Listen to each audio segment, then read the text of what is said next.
Adam, welcome to the podcast. Thanks, Matt. Excited to be here. Yeah, great to meet you. Let's fill the audience in. Give us the state of the state. I'm on a great new property that my wife and I bought about 2 years ago in New Jersey, about an hour from New York City and an hour from Philadelphia and an hour from Asbury Park, so I could get out to the beach and see the ocean. We got a couple of guest houses. We bought an old house, and this is the first time that I have a mastering studio to call my own, that I'm not renting, that I'm not going to get displaced from for, a variety of reasons in the past.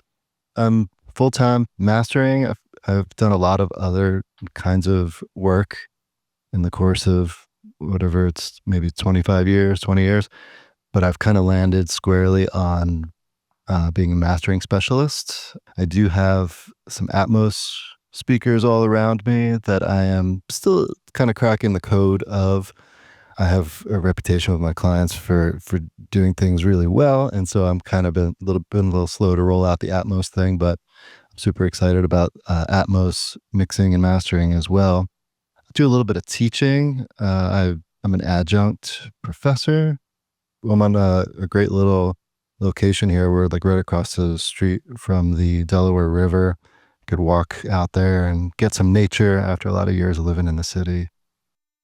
Tell me about the space that you're in and the thought and planning behind that. Is it part of the home or is it a separate property on the property?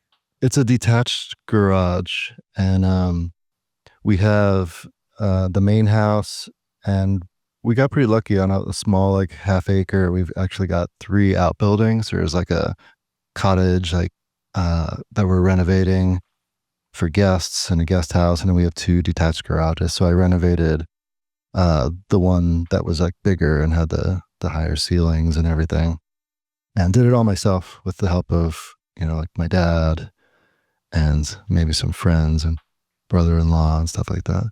That's super cool and super liberating. Yeah. When you get your own space like that. Yeah, no neighbors. Everyone's pretty chill. There are a lot of musicians around here too. Neighbors are artists and, art professors and local musicians and stuff like that. So it's a cool little community where I live. What's your connection to that community, and are you fairly new to it? I grew up in an adjacent town, but I've kind of spent my whole life moving around and living all over the place. So I have old like high school friends nearby, but I never would have thought that I would have moved back to my like hometown after, living in New York and LA for many years.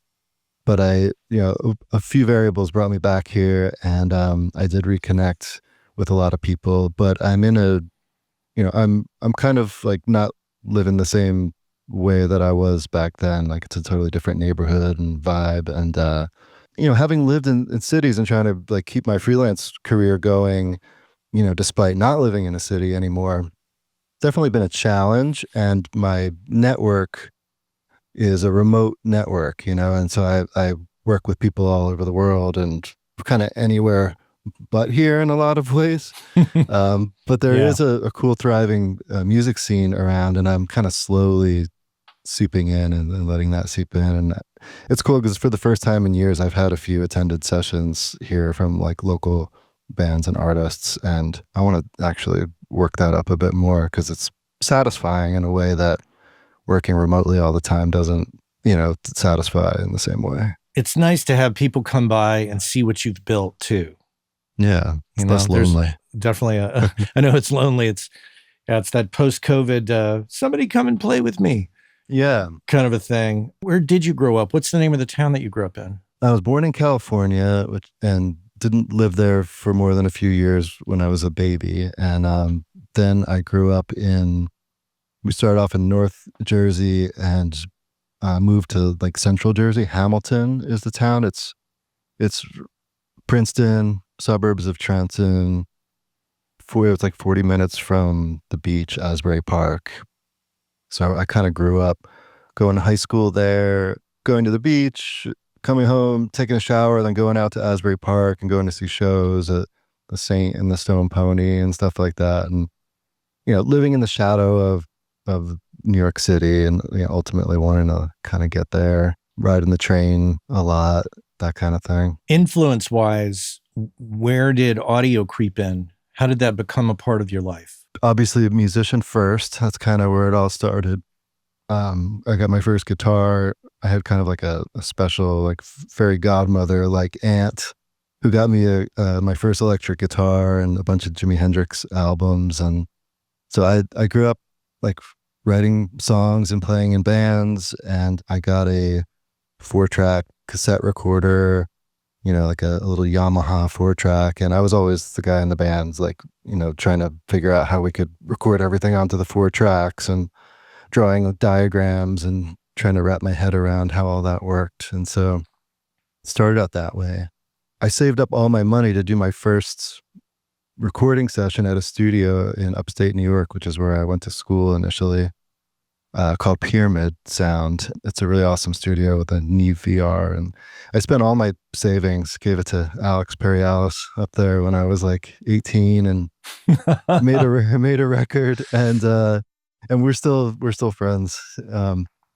But after that experience, I was just like, wow, I love being in a real studio. And it was pre-internet, and my record didn't go anywhere or do anything. And I was mailing CDs to radio stations and hearing nothing back. And meanwhile, I just kind of got the bug to like be in a studio. And so I guess that's how it started. What aspect of audio drew you in first? Was it, the act of recording, or were you immediately attracted to the mastering side, or did the mastering side come later as a result of spending time in the other parts?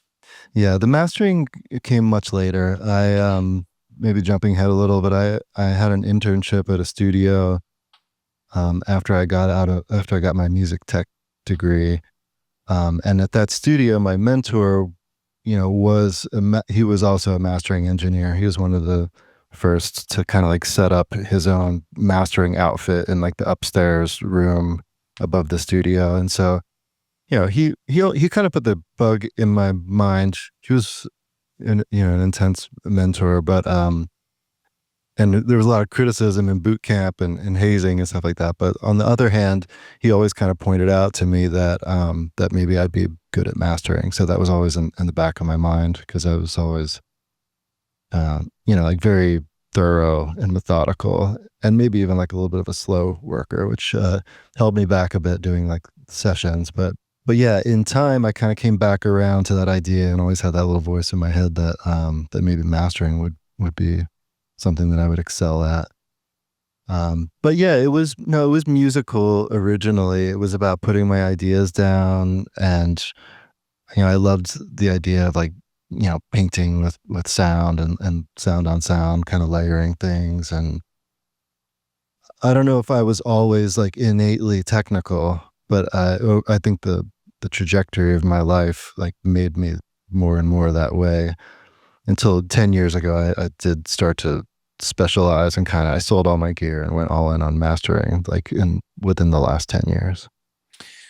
I'm always intrigued by the personality types about, of who goes into what aspect of being an audio professional. And something you said there that I think is interesting is you were a little slow and methodical, which hurt you a little bit in sessions because you were moving a little slower, but benefits you greatly in mastering to take your time, and especially if you're working remotely. I love that.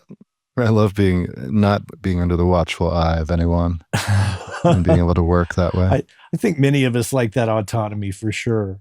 Mm-hmm. When you decided to sell a lot of your gear and get into mastering, I'm curious about, did you have any reluctance to do that? Was there any kind of sense of, burning the boat and saying, this is the island Right. I'm going to set up camp?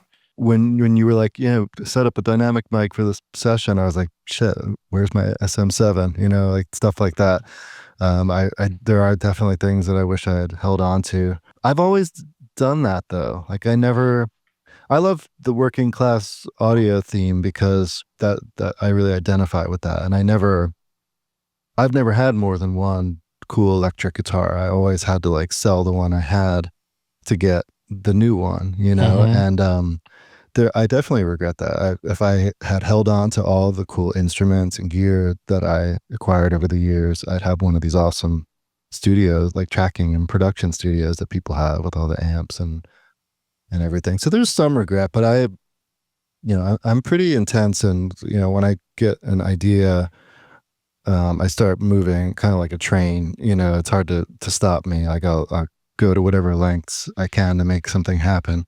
So at the time I was living in LA, and I had been like freelancing, and I worked in all different aspects of the music industry, and I've kind of like changed course a lot and like jumped ship a lot from one thing to the next. And I gave up like a pretty busy assistant and mix assisting career in New York to be a bartender so that I could work on my own music for a while and stuff like that. And so I would kind of like go for a long time where my gut was telling me I should go. And when when I started to kind of get the feeling of moving towards mastering, it was like, what else can I sell? How can I get my hands on this gear somehow? And so yeah, I guess it made sense at the time, but I may regret it a little bit here and there. I'm actually going through another revival of trying to acquire mics and preamps again for my own like personal music on the side. Yeah, it's funny. I get rid of stuff and then new stuff comes in inevitably. Yeah, it's a strange phenomenon too, though. I feel hesitant to shut the door to anything. And I understand the method of selling off gear to pay for other gear. I mean, shit, I did that for this Atmos thing here at my place. I just kept selling shit until I was like, okay, now I can pay for that. Can you give me like the bullet point history of the trajectory of your career? Like, what are the pit stops or the highlights for you that are memorable, and what are the takeaways from those highlights? There are many. I'll try to do it succinctly. I told you about Pyramid Sound, Ithaca College. I went to that school for a year. They had a great music tech program, but I couldn't like quite afford to be there, and I didn't know if I needed to be in school to do this anyway. So I dropped out temporarily, made that record at Pyramid, which is in Ithaca, and then I kind of tried to break into playing gigs in New York as a solo songwriter, just because I didn't like really have a band at that time. It was really going nowhere. My parents and sister had just moved to North Carolina for my dad's job, and they moved there at the exact same time that I went to Ithaca for school. So when I graduated high school and left my childhood home, it just kind of like vanished, and they went down south and I went up north, and I became kind of like a wandering son from that point on. I was sort of, I guess, avoiding, trying to I didn't want to like live down there basically. But eventually, I was feeling a little bit of pressure to go back to school. My dad made a deal with me that if I went down to in-state somewhere, if I went to school in state somewhere in North Carolina, that he would help me pay for it. So I kind of drove around all the cities, and I ended up at Asheville and just thought this is a cool place to be. And this was like long before before the Sierra Nevada brewery moved there, and it really kind of like started to pick up steam. But yeah, it was a cool place to be, and I made a lot of great friends. And they had one of the first music technology programs where you could get a Bachelor of Science. And they had just gotten like a Digi 001 for the whole department to share. And so I went and did that degree, which was actually really great. And a lot of excellent engineers and musicians have come out of there. So a lot of them are still in the business, some of my good friends. So I was down there, and I had that whole era. While I was there, 9/11 happened. I started feeling like I missed home, and I needed to be kind of like we're feeling about like LA right now. It's like when the shit's going down, you're like, I should be there, And so I felt the draw, strongly to move back to the New York area after 9/11, and I had just graduated from my degree down there. So I kind of moved back up north, and I was, I didn't really know people in the city yet, but I was trying to get a studio job there because now I had this degree and I thought I knew stuff. and I knew I wanted to work in a studio. So I just started kind of my own version of networking. That was involving just like going out to bars and Hoboken and Jersey City and trying to meet people and find a way to crack into being in New York. And along the way, I linked up with this great engineer named John Seymour, who I happened to meet at a bar that I was hanging out with. I happened to get to talking to someone next to me, and I'm kind of like a lone wolf. Like I'll just sit at a bar by myself and like, you know, end up somehow meeting people and talking to people. That's always come naturally to me. So I ended up meeting with this Grammy nominated engineer, and he's kind of like, what are you up to? And I was like, I'm looking for an internship. It almost seems too good to be true. It didn't happen the first night or anything, but he was like, there's a great studio here in Jersey City. I know you're wanting to be in New York. And it's not exactly New York, but you know, it's a really nice studio, and like Andy Wallace used to mix out of it, and it used to be called Quantum, and it's changed names a few times. It's called Big Blue Meanie Recording Studios. He actually kind of got me in there. He put me in touch with the owner, Tim, he's kind of a notorious guy, was a notorious guy. He was famous in the early, like the Pro Sound web chat rooms and the early gear sluts. He's Slipper Man. I'm sure listeners know who Slipper Man is. So he, you know, administered my early hazing and beatings and all that. And I worked at Big Blue as an intern, worked my way up there. He eventually started paying me, and I was doing sessions. We were doing tracking, 2-inch AMEC. He had a 9098i, one of the first or one of the only of those 10 or 20 consoles that were ever made. He had 3 tracking rooms, a mastering room upstairs, all that. So that's kind of where I cut my teeth and learned my hard lessons and got my ass handed to me and all that. But I was still kind of craving to get into New York, but I was there for 3 or 4 years. Eventually, I think I just like wrote, you know, the old, like write a letter or an email to every studio in New York City and see which ones write you back. And so I wanted to kind of double up and find another studio to work at. And, you know, maybe within 6 months or so, I found that in another studio called Manhattan Center Studios, which is on 34th Street by Madison Square Garden. And it's the Hammerstein Ballroom is a part of this big complex where there are actually these like really nice Neve VR studios in the back. And they have tie lines to the ballrooms, and we did like big orchestral recordings and a lot of soundtracks. Elliot Goldenthal would lock out that place often to do like some of his big scores. And the Across the Universe soundtrack, the Beatles movie, we all did that. There was a big team of engineers, and so I was an assistant there, and got my name on a bunch of bigger name projects while I was working there as an assistant. Mostly I did a lot of mix assisting for Jimmy Douglas and Bonsai Caruso, who mixed like the jam rock Damian Marley stuff. And I guess like a turning point happened when I was working with the Scissor Sisters there. I was the assistant on their mixing session for their big album, the Tada album. And that was really eye-opening for me because this was like an indie bedroom band who had like just recently made it. I loved watching how they worked, and they were kind of like being doted on and adored by all these like classic rock icons.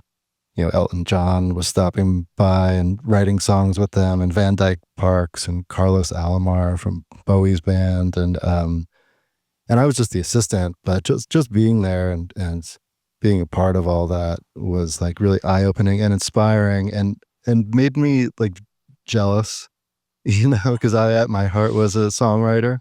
Right. And I'm just being the quiet engineer and you know, helping fly the ship straight and writing all the settings down. And I was inspired by everyone involved. And that maybe this is like part of my downfall in life is like, you know, I wanted to be the artist, but I also wanted to be Dan, who was the engineer, Dan Greg Margaret, who was mixing the record. he was like Nigel Godric's engineer, and he'd worked on like in Rainbows and stuff. And so I'm in awe of him, and I'm in awe of them. And so that I spent like 6 months we were mixing that album. And then after that I just decided that if I was gonna keep on assisting, then I wouldn't have time to ever work on my music, and I would never know if that could be a thing for me, because I never really took a shot at that. So after about 5 years doing the Jersey City, Manhattan thing with those two studios, I bought a one-way ticket to LA. I didn't know anyone there. Started showing up at bars. Yeah, exactly. I dropped the whole assistant engineer gig, and I moved out there, and I got a bartending job because I lived in Hollywood in a little neighborhood called Franklin Village by Griffith Park, and it was like 3 blocks from the Fonda Theater and on Hollywood Boulevard. So I went and knocked on the door there, and many others. I had a bunch of other crappy jobs initially. But yeah, I ended up landing a bartending gig at the Fonda Theater, which was like a hot venue at the time.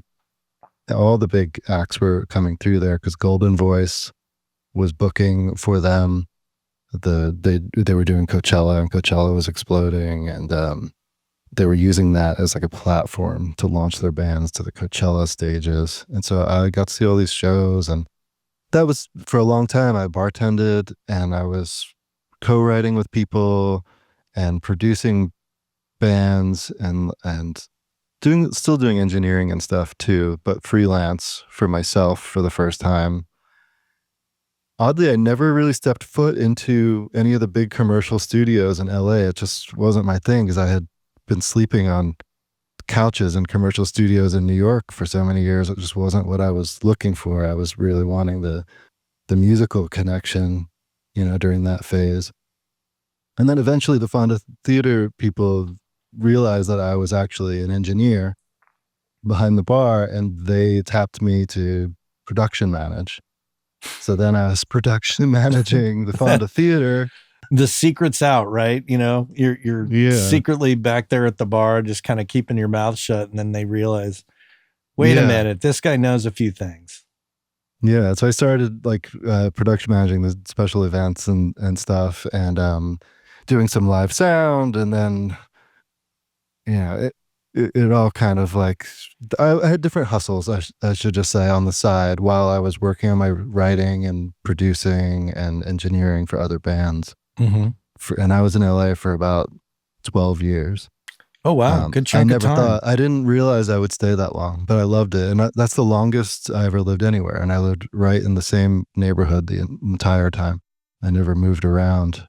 Was there part of you that felt like you had an affinity for Los Angeles because you were born in California? Therefore, was something drawing you there? Definitely. Okay. I always grew up hearing, I grew up in New Jersey, but they would always say, my parents and family would always say, oh, but you were born in California. And I always had this there was like a cool thing that no one else ever said things like that. And so I knew I had like sort of a different background or story. And I was always curious, like, what did that mean? Because, my parents were adventurous, and they moved out there for a while, but it didn't stick. And they moved back, after they had their first kid, which was me. And so it was almost like there was a story to be continued, a thread to be found out there. I always felt their version of California was Northern California, the Bay Area. And oddly, I never had any interests in the Bay Area per se. And my version of California, of course, was going to be the dream of all that great music that came from Southern California, and just, all the Tom Petty and Fleetwood Mac and the Beach Boys. And that was the world that I existed in my head. And that's what I wanted to see. I wanted to know what Ventura Boulevard was when Tom Petty was singing about that, and so I was immediately, I fell in love with LA, and I still love it. I mean, you loved it, but was there a cultural shift for you coming from the East Coast to the West Coast? Did you notice any differences in people's behaviors or attitudes? Yeah, I did so much better um, with like making friends, building a network. That all just came more easily. For some reason, I always felt like people were more open minded about strangers or something Mm. there, and you know, people were welcoming and like almost appreciated like what you could bring to the table if you were an engineer or something like that. It wasn't. I didn't feel like people were not that people were like threatened or not welcoming in New York, but I just mean for me, I made friends even more easily than I did in New York, and I think that's what kept me there. I had like an kind of like an instant like community that exceeded the one that I had in New York. In New York, I was very solitary. I was like the studio troll, like living, sleeping on the couch and stuff like that. And people would kind of come and go on the sessions. But then I would go home and, I had my few loft mates and stuff like that. But like, it wasn't like, the world that kind of opened up to me when I moved to LA, actually, Hmm. like just on a personal note, I guess. Yeah, it's a mixed bag, I think, for a lot of people. I mean, I I meet people who have such varying attitudes about California, and some of it is politically based, and some of it is uh, sour grapes based. Like, oh, I went there and it didn't work out for me. LA sucks, and they couldn't figure it out, or they couldn't crack the code, and or California is just bad business climate, or I can't deal with earthquakes or fires. So, like, everybody has such a mixed thing, but then there are those, who have great success and who really enjoy it and make the best of it. And um, it's everybody's got a vision of what California means and what it is coming from the outside, and it's when people I see these people post these things sometimes on Instagram or TikTok where they're like, people coming from like southern states moving to California saying, yeah, all you people who think California sucks, yeah, you just keep thinking that leaves more room for the rest of us here. Right. I'm having a great time or great success. It's so fascinating to me, the concept of California, to a lot of Yeah. people. I've had to defend it a lot for sure, especially since moving back here. Uh, I don't know why that is, but a lot of East Coast people, Jersey people in particular, are sort of suspicious or like dubious or something. I don't know. Yeah, yeah. They're yeah.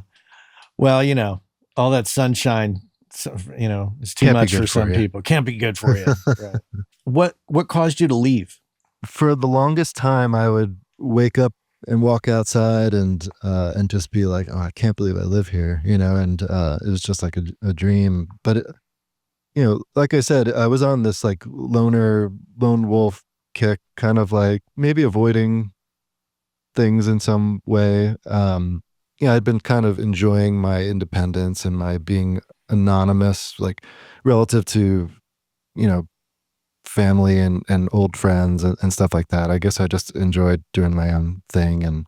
But over the years, and I enjoyed it for years and years and years. And I didn't think I would ever leave, but like, 10 years in or so, I just started having this kind of nagging thought where I felt like, my sister had started having kids and like everyone was kind of far away.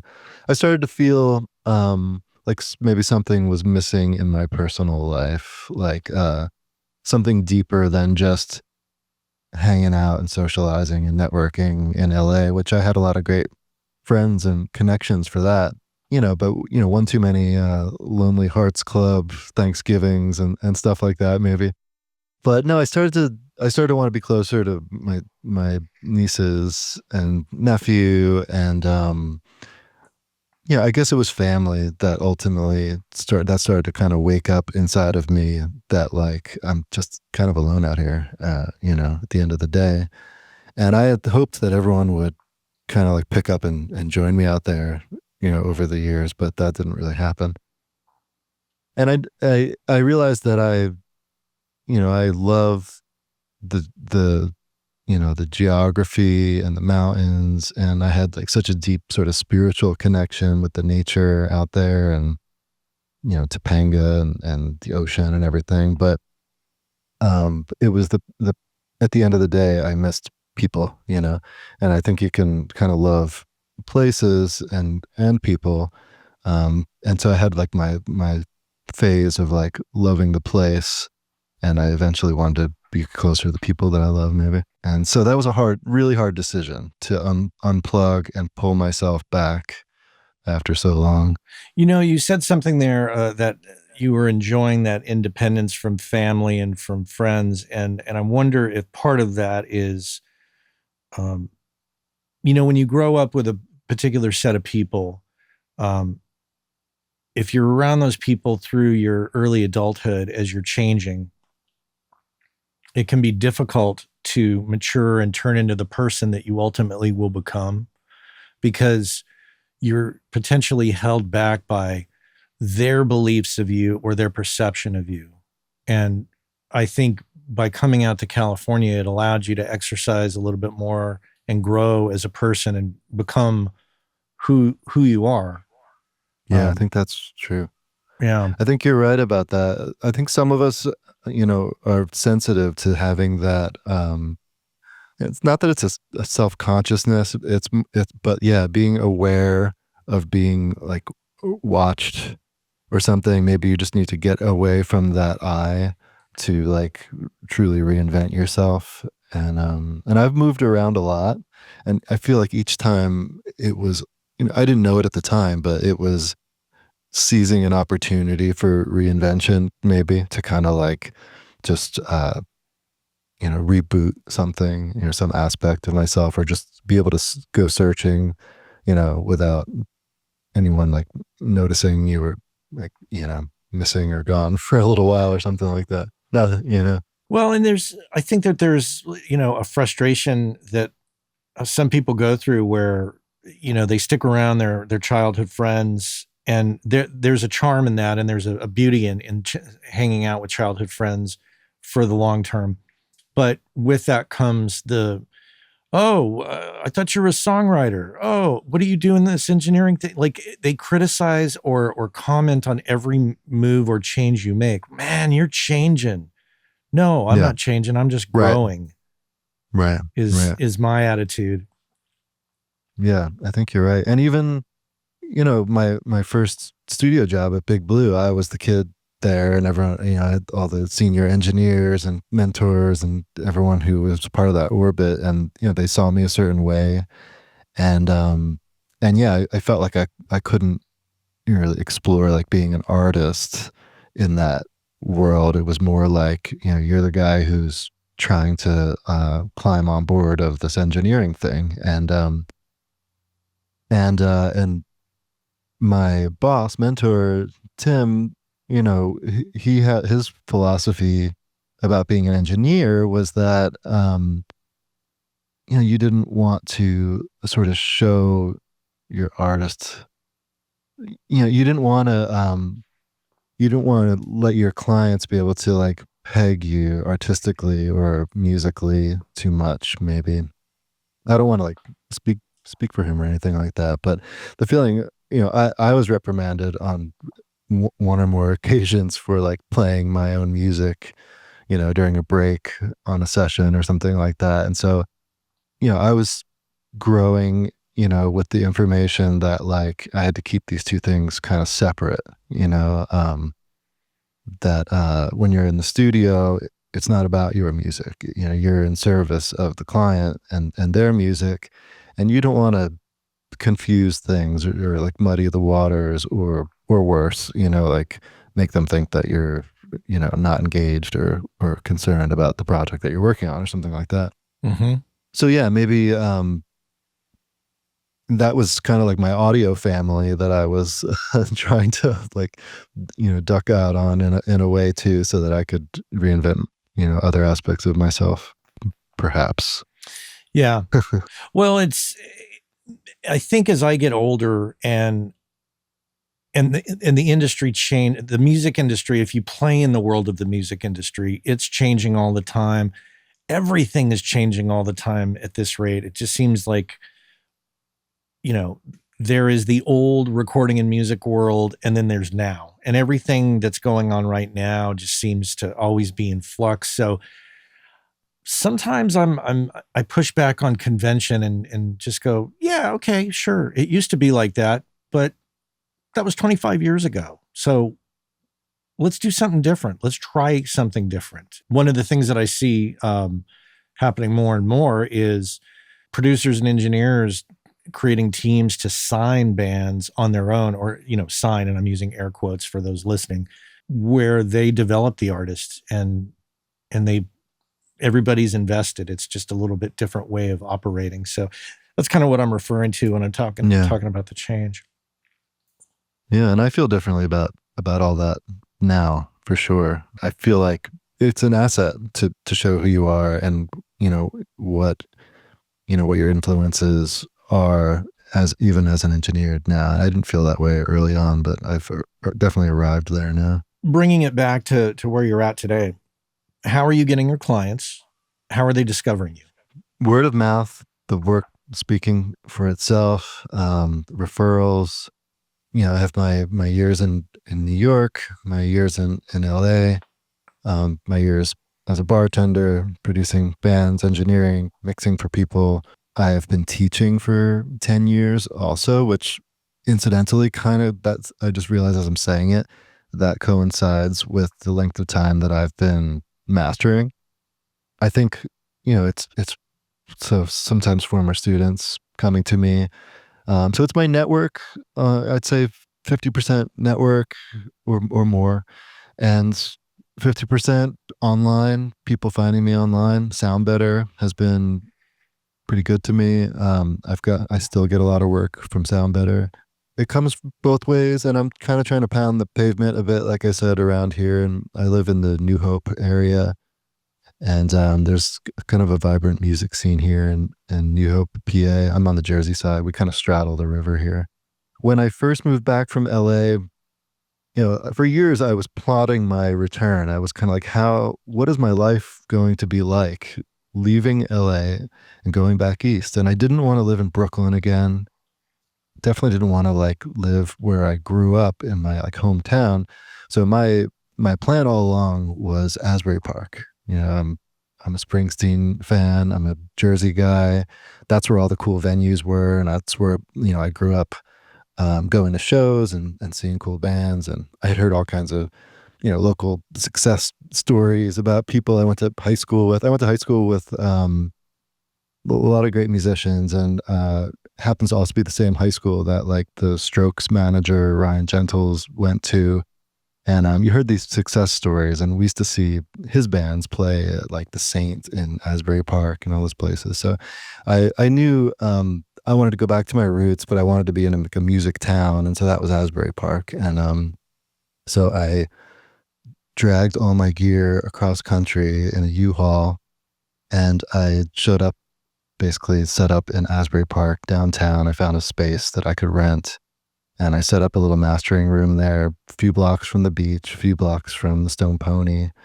And I started going to shows and trying to kind of hit the ground there too. And so I started doing work for a lot of local bands in this area too. So I have a few different prongs, I guess, to where the work is coming from, to this day. Do you feel that it's important for you to connect equally with bands as it is to connect with mix engineers? Yeah, absolutely.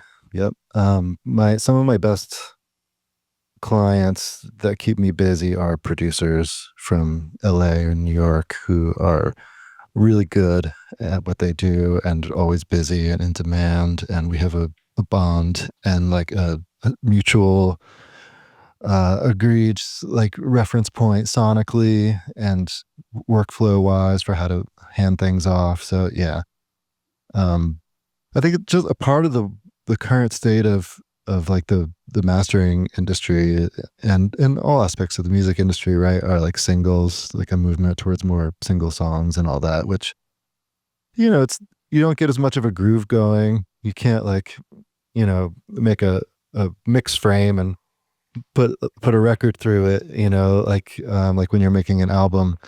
And the same is true with mastering to a degree. It's a little more like herky jerky stop and start. So yeah, I still obviously love mastering full length albums, and yeah, a band isn't going to make more than an album every year or two. So it's the producers and the engineers who are working that you want to get in with for sure to stay busy. And approaches to mastering, you know we were talking about how people have their attitudes about how a recording engineer should behave or operate in the studio. Same goes for mastering engineers, I think. Some have a very pure, do no harm kind of attitude, and some have a more adventurous sonic attitude, like, hey, let me, this is here, let me bring it up to this other level where it wasn't at. But how do you find your role as a mastering engineer to keep everybody happy? Because what, one minute you're doing some heavy-handed work on one thing that the artist and the mixer loves, and you try that on the next project and everybody's like, whoa, what are you doing, Yeah. dude? Yeah, that's one of the hardest aspects of it is finding what's appropriate. And obviously the more you work with people, you get that sense of the expectation.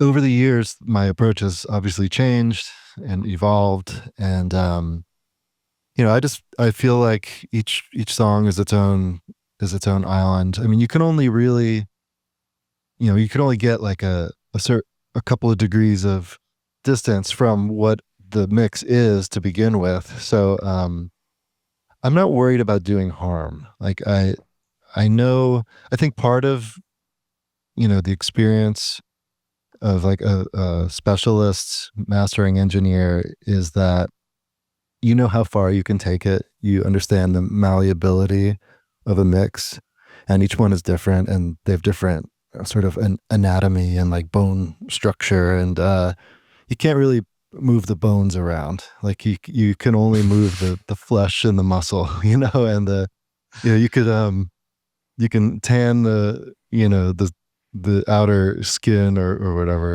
but you can't like change the foundation. It's got bones. It's like a house, like they say, like that. The house is in bad shape, but it's got good bones or whatever. Like it's like more like that. Like you get a sense for what you could change and what you can get away with, and when it's starting to fall apart.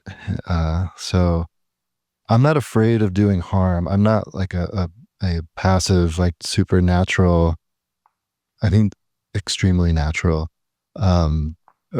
touch, to the mastering. I don't tend to get a lot of revision requests because I know how to kind of stay true to the mix, and I think of it as like I'm given like a sketch that is like a bunch of like when you draw when you're a kid and you connect the dots to make the picture.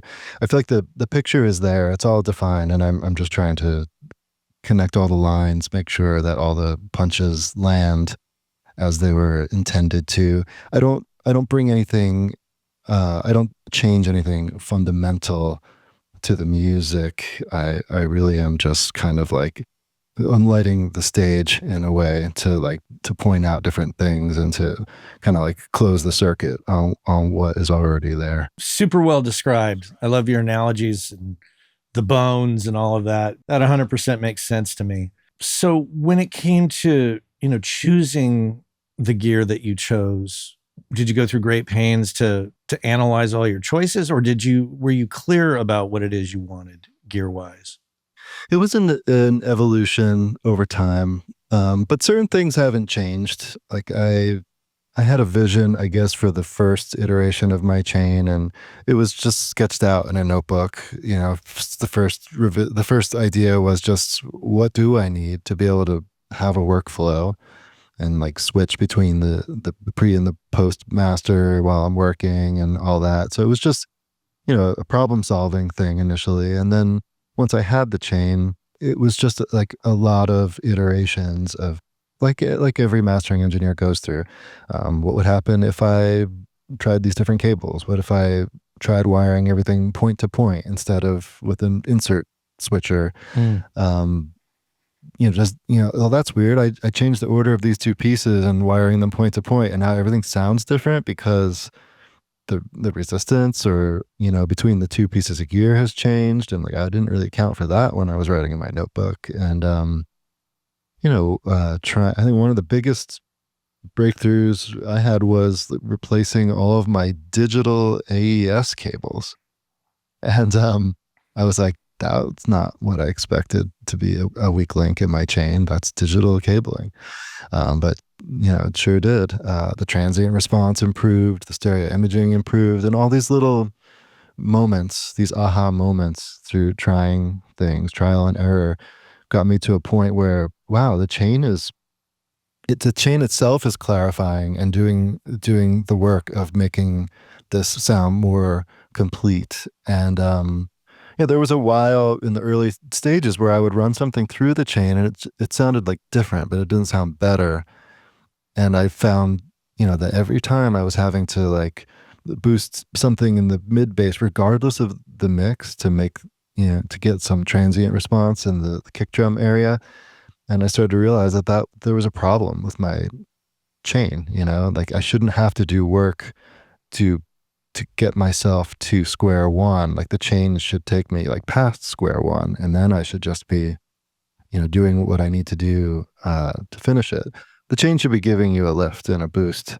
And I finally got to a point where the chain was doing that for me, and you start to work more quickly and more decisively, because at that point, even if you aren't making EQ changes or adding saturation or anything, like at least you're confident that that you're doing some good finishing work without, even if you're not changing anything. Yeah.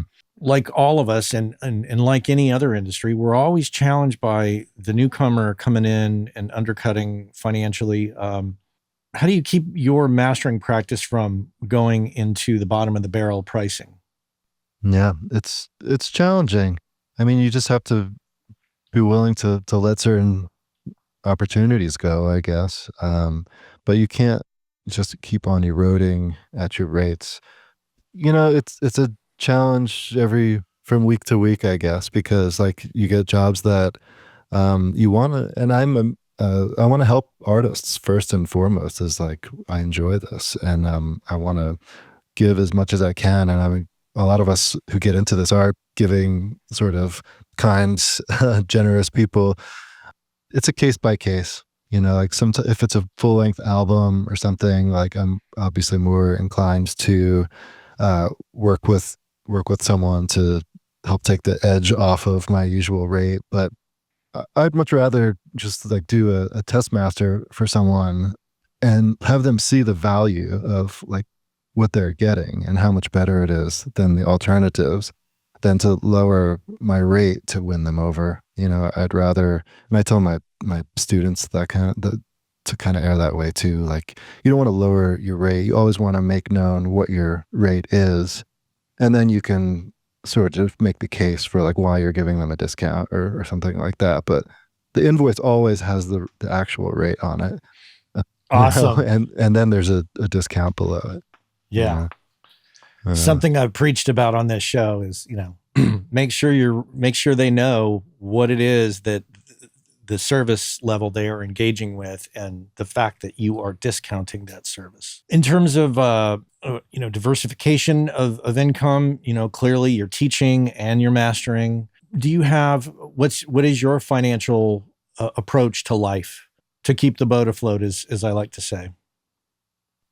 Well, yeah, if you want to be doing this, you have to be able to last, and you have to outlast, your competitors and all of that. I mean, maybe that's an old way of thinking for me. Like when I was coming out of school and working my way through the ranks of studios, and maybe there were 5 interns or whatever. And, I would always feel confident that I was going to outlast them. Like I'm going to survive. I'm not going to go home, with my head between my knees kind of thing. But you have to be able to last, and you have to be willing to take an outside gig if necessary. And I've been pretty stubborn about, like, only wanting to work music industry jobs, and as a result, I've jumped around a lot. I've like worked in venues, studios, all that kind of thing.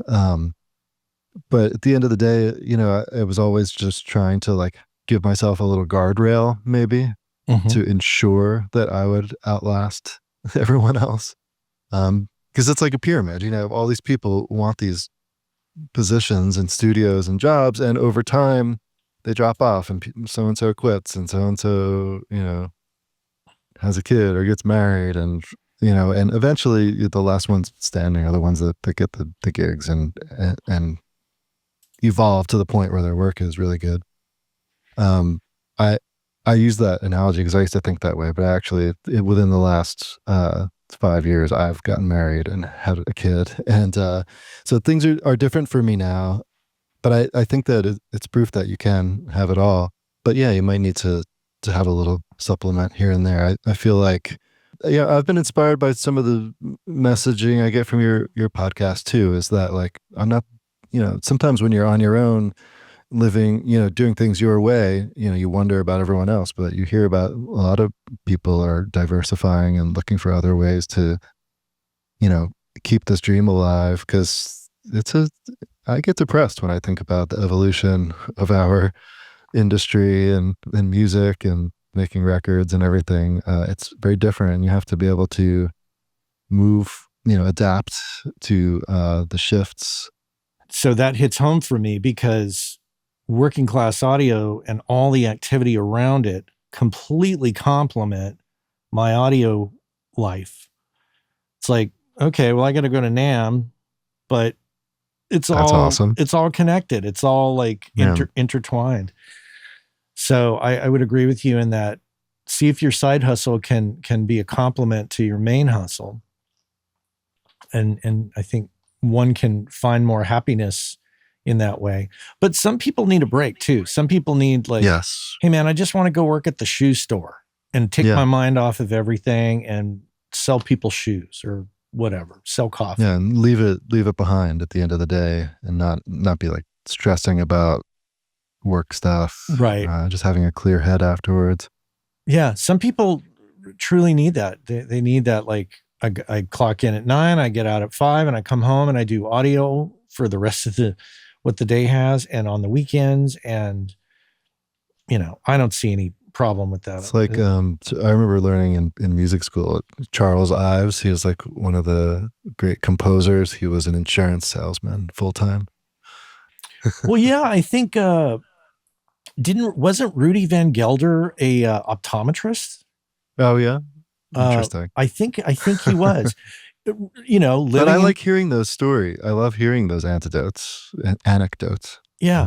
Yeah. Yeah, I think he was I could be wrong, and I'm probably going to get an email or comment about me being wrong, but if I have it correct, I think Rudy Van Gelder ran his studio in New Jersey, was an optometrist, and then had this side hustle, or maybe the optometry was the side hustle, and recording classic jazz records was the main hustle. I don't know. Yeah, I've heard something like that. But yeah, and doing what we do, you don't always get to choose, your favorite music to work on all the time. And for some people, you know, uh, if you want to be selective about the kind of music you're working on and the projects that you take, and that's the other cool thing about, for me, of like having a side hustle is, it takes the pressure off. I can say no to something and not feel like I'm missing out on, something that I needed for other reasons that, were less than satisfying, just financial reasons. I envy some people who, have a lucrative tech job, or something like that, where they make tons of money and then they are able to, like, just work on their own projects or something like that. There's something to be said for that too, just to stay focused on artistic integrity, I guess. So let me ask you this, as one who has an interest in creating music on your own, we talked earlier about, leaving behind or selling off gear for tracking, for example, and or mixing and focusing on mastering or whatever. And the pains that can come with that, or the hesitancy that can come with that. But some of us, like myself, choose to set aside the instrument and close that door and say, I'm not going to focus my life on being a drummer. I'm going to focus all my attention on the audio. For you, am I wrong in saying you haven't shut that door? Like you do keep that alive, right? Yeah, the door is cracking further and further open. Even most recently, maybe I'm getting back in touch. Well, you have to stay in touch with why you started doing this to begin with, I think. And there's a part of me that, just still wants to make my own records. And I haven't been. It's always been, there have been always many years in between projects that I complete for myself, but I always have tons of little ideas kicking around. But yeah, I actually just started going to I'm putting like a little set together of like a little acoustic set. I want to be able to do a 30-minute opening slot for someone. I miss playing music with people. At this point in my life, like it's not to make money or to succeed, but for my own, I'm an artist at heart, and so it's just like gnawing at me. It gnaws at me that I want to like get a little act together and like find a way to tune my guitar that complements my singing voice and things like that. Like it's just I can't help but be interested in pursuing those things to a degree. I don't assume that everyone feels that way, I guess, but and I don't always feel that way, but I happen to be going through a phase like that now. Maybe it's spending a lot of time, exposing my 17-month-old daughter to music and like seeing the world and the possibilities of music freshly all of a sudden or something like that might be lighting a new fuse for me or something like that. I also think it's important, whether you're a musician or not, to stay in touch, as you say, with the reason that you got into it. If music is the driving force, as opposed to movies or games or whatever, trying to go out and see live music to remember, oh, this is what the drums sound like in the room, or this is what an orchestra sounds like, or I'm going out, on Saturday to tomorrow to see a client of mine play a short set. And, I'll be honest with you, it's the lazy side of me is like, man, I kind of want to just stay home and relax. But I have to remind myself that there's a value in going out and supporting them, number one. And number two, you never know what connections can open up by showing up and being in the place where music is being made. Oh yeah. Mm-hmm. And I forget that sometimes, and I have to remind myself, like, no, come on, dude, you got to get out. Right. Yeah. Yeah. I'm always looking for a reason to get out, and I have to work a bit harder now to have those. Do you live in a city? I forget. I know you're in California, but yeah, I'm 20 miles east of San Francisco, 10 miles east of Oakland. So I live in a little suburb, and I can take a train in, or I can drive, 15, 20 minutes and be in San Francisco and great. Nice. Get to where I'm going. Similar here, but I have to work a little bit harder now that I'm living, in Jersey, as opposed to like when I was living, even you're closer to the city than I am now. It'd take me an hour, minimum to get into the city here to see a show. So I'm always like wanting to go, but it's a little harder to overcome the resistance, I guess, of like having to get into the city or getting out to Asbury or something like that. You said something earlier about sometimes we don't always get to work on the music that we want to work on. And I find that when it comes to that, for me, if I'm working on music that maybe I'm not excited about, but I know I can make it sound great, if the client's cool, doesn't matter to me. I will bend over backwards for that client because I just like them as a person and I want to be that backbone and support for them to I agree say, hey man, I have 100%. this talent. I can help you make this strong. Let's go at this together. And that's another part I think of. We wouldn't be here without our clients, honestly, Mm-hmm. And so I feel that it's important to support in many ways, going to see them live or, Oh yeah. working on their music Mm-hmm. and making them sound the best that they can be. Absolutely. That's been another theme throughout my career, and maybe what makes me a good mastering engineer, in my opinion, is it's not. I know I said, it made a comment about like being able to choose the kind of work you want to take or things like that. In mastering, it's I get that question a lot, like, oh, what genres do you master? And for me, I believe that what makes you good at mastering is kind of like understanding what needs to happen for each genre as it relates adjacent to the other genres. And so a theme throughout my career is like I have the music that I love and I resonate with, but I've been able to like develop a way of listening that it sort of it's like rises above all of that. Mm-hmm.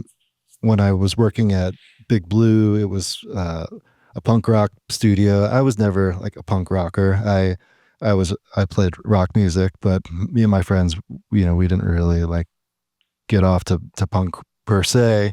But in doing that gig, I learned what I liked about like certain types of like, post-hardcore and pop punk and stuff like that. And then when I ended up at Manhattan Center and was, assisting with Jimmy and doing stuff like that, I wasn't a hip hop guy, but I was like learning, what I liked and what I didn't like. And then when I was in LA and teaching at Icon Collective, it was an EDM school, and I wasn't an EDM guy, but I figured out what I loved about like minimal techno and down tempo ambient music and stuff like that. And that's just been like the story of my career is audio, being able to kind of listen and in a I say this and I mean it in a good way, but like in a detached way of listening where that's where the intersection of art and science really like lives for me, is like when you're listening and you're working on music and it's because you love music and you specialize in music.